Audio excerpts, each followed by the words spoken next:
Spider-Man Across the Spider-Verse es sin lugar a dudas una de las mejores películas que he visto recientemente. No solo mejora todo lo que empezó la primera, sino que ahora todos los Spider-Man se ven mejor que nunca. El estilo es superior a la original, llevando mucho más lejos los conceptos e ideas que desarrollaron en la primera.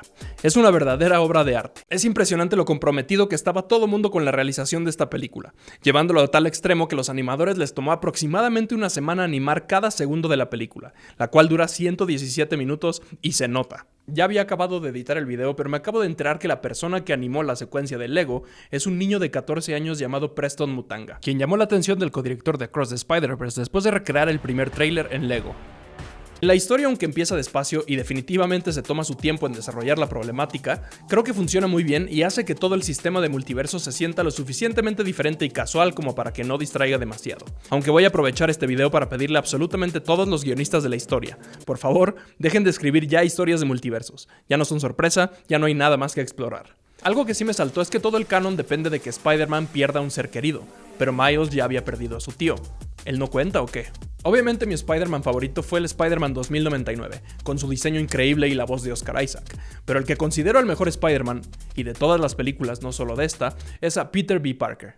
Stan Lee escribió el cómic de Spider-Man en un momento donde todos los superhéroes eran dioses entre humanos. A Peter Parker lo hizo pensando en que podría ser cualquiera de nosotros, solo es alguien que fue víctima de las consecuencias, pero que aún siendo un superhéroe, tiene que ir a trabajar, preocuparse por cómo conocer mujeres, pagar impuestos, todo lo que un humano normal tiene que vivir, pero quien aún así responde al llamado de la justicia cada que se presenta una situación con algún villano en Manhattan. Peter B. Parker es exactamente ese personaje, uno que lleva siendo Spider-Man 20 años aun cuando su vida está en pedazos, uno lleno de dudas sobre el mundo, sobre él mismo y sobre si está listo para ser un buen padre. Pero más importante, uno que por más que odie su papel como Spider-Man, no puede abandonarlo porque está de alguna manera condenado a hacerlo para siempre porque Spider-Man siempre se levanta después de caerse, llevándolo al punto de odiar ese mantra que le dejó su tío Ben. Es ese desarrollo de personajes tan increíble que hace tan emotivos esos momentos cuando lo vemos en esta segunda película con su hija, o cuando Mary Jane le pregunta si la llevó a la aventura con él, o cuando dudan si fue un buen mentor para Miles. El villano me pareció muy interesante, aunque no estén claras sus motivaciones todavía. Me encantó el que hayan decidido ligar la historia del origen de Spot por medio de algo tan superficial como es el bagel que lanza Miles en la primera película. No solo porque es gracioso, sino porque no se tenía pensado de esa manera cuando se realizó la primera película. De hecho, fue una broma del productor Rodney Rothman diciendo en un correo que en vez de bonk, el golpe del bagel debería decir bagel, la que eventualmente se convertiría en ese punto tan importante para el desarrollo de la segunda película. Otro detalle escondido en Spot es que cuando empieza a viajar por todos estos multiversos usando sus hoyos, se nos muestra una secuencia muy corta donde uno de sus portales jala a la araña de la Tierra 42, spoileándonos el final de la película sin que nos diéramos cuenta. Tanto la banda sonora como la música son fantásticas, y creo que siempre se usó de manera efectiva para elevar aún más la emoción de todas las escenas. Los easter eggs funcionan porque son breves, aunque definitivamente varios de ellos fueron arruinados por los trailers. Aquí sí hay de todo, desde cosas súper obvias como el meme de Spider-Man, hasta un letrero escondido haciendo referencia al bagel de Everything Everywhere All at Once. Un dato interesante es que los directores intentaron hacer realidad la reunión de los tres Spider-Man de los live action antes de que siquiera saliera No Way Home, pero Sony les respondió que todavía no era momento de hacer algo así de arriesgado. Otro cameo bastante obvio fue el de Donald Glover como el Prowler, quien aparece por primera vez en Amazing Spider-Man 2 para después salir con una pijama de Spider-Man en Community y que finalmente apareciera esa toma en la tele de Aaron Davis en Into the Spider-Verse. Ahora vamos a platicar algo que para mí fue muy interesante, la mezcla de audio.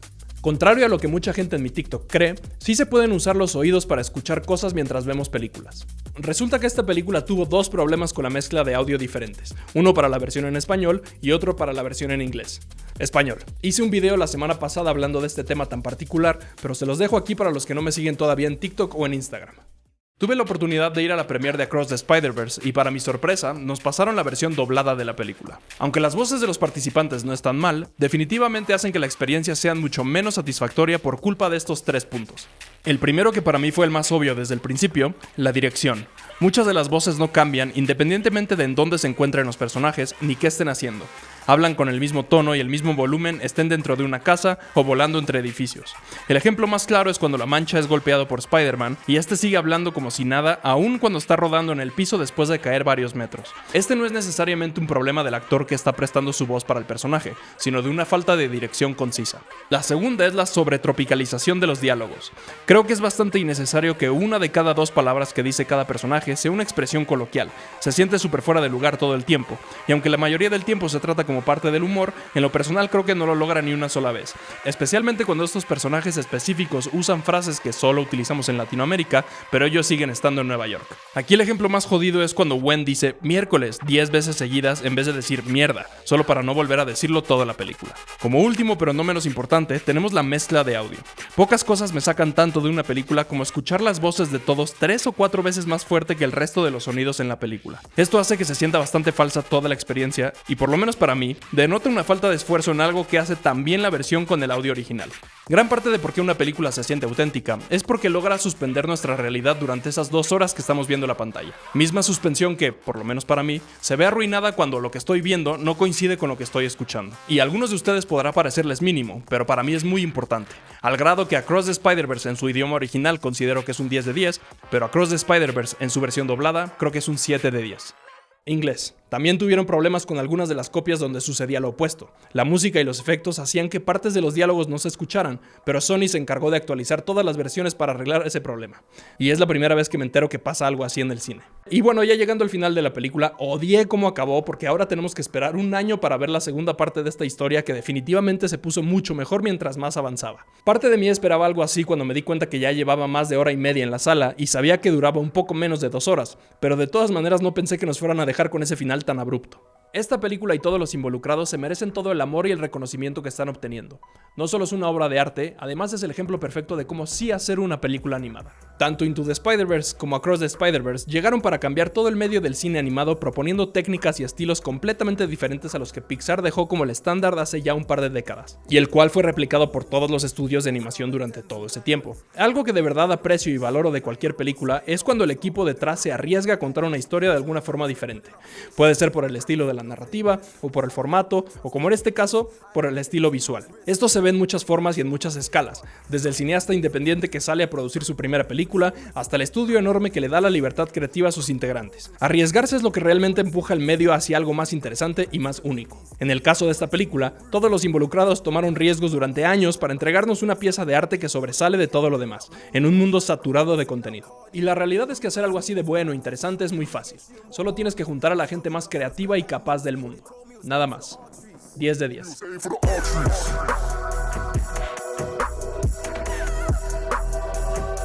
What they told me was aim for the arteries.